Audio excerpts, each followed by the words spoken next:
What is up, my Shadowverse soldiers, and welcome back to another Shadowverse Evolve video.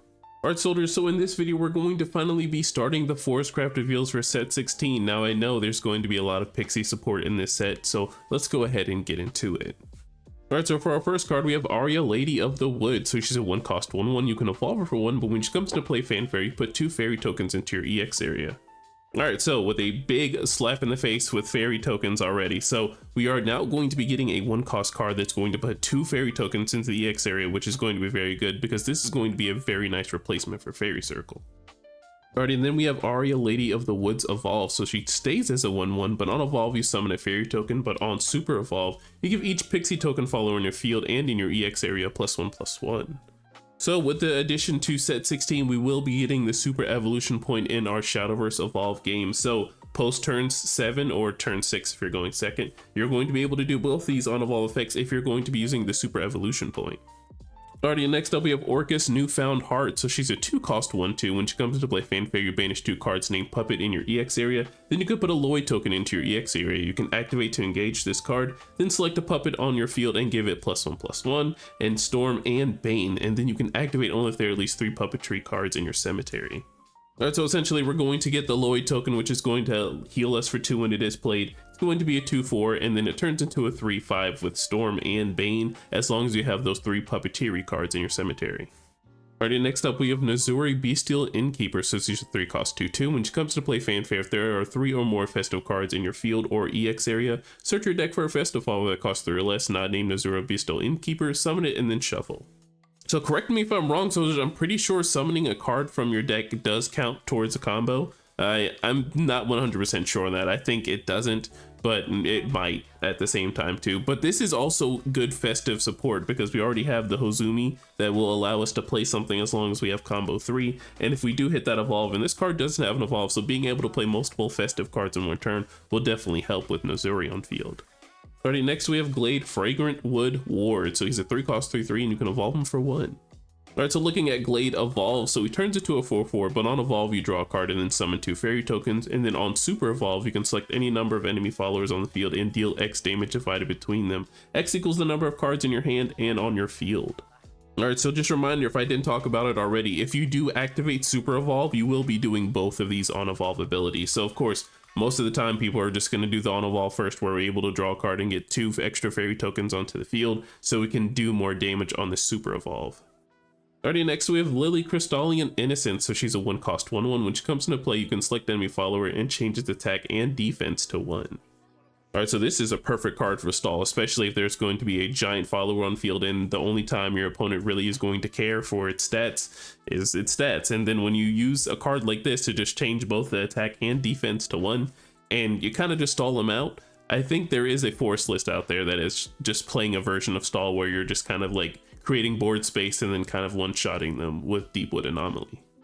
Alright, but next up we have Liam, Crazed Creator. So he's a 4-cost 3/3. When he comes into play Fanfare, you summon 2 puppet tokens, but you can also activate to engage this card and look at the top 5 cards of your deck. You may put a puppetry card that costs 3 or less from among them into your EX area. Put the rest of the bottom of your deck in any order, and then this turn it costs 3 less to play. Alright, so this is some support. So not only are you able to get a 3-cost or less puppetry card and then go ahead and play it, it's off of the top of your top 5, so you're not really losing anything from your hand there. And on top of that, when this card does come into play, you get 2 puppet tokens, so you're probably going to be interacting with that 3 or less card with those puppet tokens we've already have on field. Alrighty, next up we have Aryen, Cristallian Frostward. So she's a 3-cost 3/3. We can evolve her 1 and she has ward, but when she comes to play Fanfare, we can select the enemy follower in the field, and during its controller's next turn, that follower can attack enemies. Alright, so this is what I'm talking about, soldiers. This is like stall Forestcraft. Like, this is very good. So I know there's another 3-cost card, I believe, that allows players to either not draw for a turn or like not gain any pen points. I can't remember which card it is, but it literally fits in with the engine of not being able to let your opponent attack for a turn. But I really am curious as to what these Frostward cards and the Cristallians are really getting up to, because it seems like you're stalling the opponent out, but what is the late game? Alright, so looking at Frostward Evolve, so she turns into a 4/4, but on Evolve, you can search your deck for a Cristallian follower that costs 2 or less and put it into your EX area, then shuffle, and this turn it costs 2 less to play. Oh, see, now I'm remembering. Okay, so Cristallia was really the legendary for that deck. So I wonder if there's going to be a new Cristallian that's going to be another 2-cost. That's going to be pretty good, but I know there's Cristallia Lily and then Cristallia. I absolutely love that Cristallia card. All right, but next up we have Bale, Luxgla Warrior. So he's a 3-cost 4/4. This card can only be played if a follower left your field this turn, but when it comes into play Fanfare, you can select enemy follow in the field and deal it 4 damage. All right, so essentially what this card is looking for is for you to bounce a card from your field back into your hand. So if you have cards like Nature's Guidance or Marvelous Sunday, you're going to be using those cards to bounce right back into your hand, and then you can finally play Luxgla Warrior, which will be dealing 4 to a follower. Alrighty, next up we have Godwood Staff. So it's a 1-cost amulet, and this card leaves your field, give your leader +1 defense, and then you can recover 1 play point.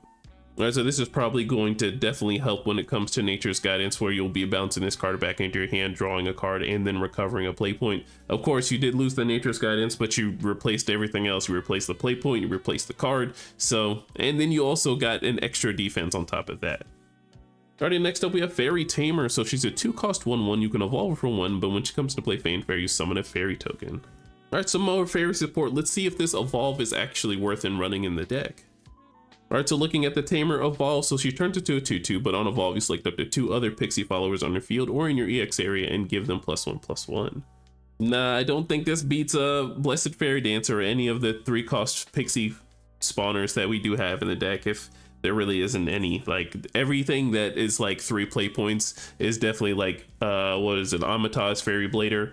He gets rid of a follower, deals the enemy leader 2 damage, and then like he's also a 3/3 reward. I mean, for 3 play points, it's going to be pretty hard to beat that. So I think Fairy Tamer is probably going to be in a lot of the pauper builds. But I'd say for backup, she's not, you know, too bad. It's just, you know, there's going to be a bit of a difference when you see the other 3-cost cards versus this one. Alrighty, next up we have Good Fairy of the Pond. So she's a 1-cost 2/1. She has Fanfare and Last Words to put a fairy token into your EX area. Alright, so this card is absolutely perfect for the fairy deck. A 1-cost 2/1, just threatening 2 damage on 1 is just already amazing, because usually on turn 1 we're just going to go ahead and start putting out our fairy tokens like Fairy Circle. So now we have 1-cost cards that are actually going to be threatening the board and, you know, building our game engine as well.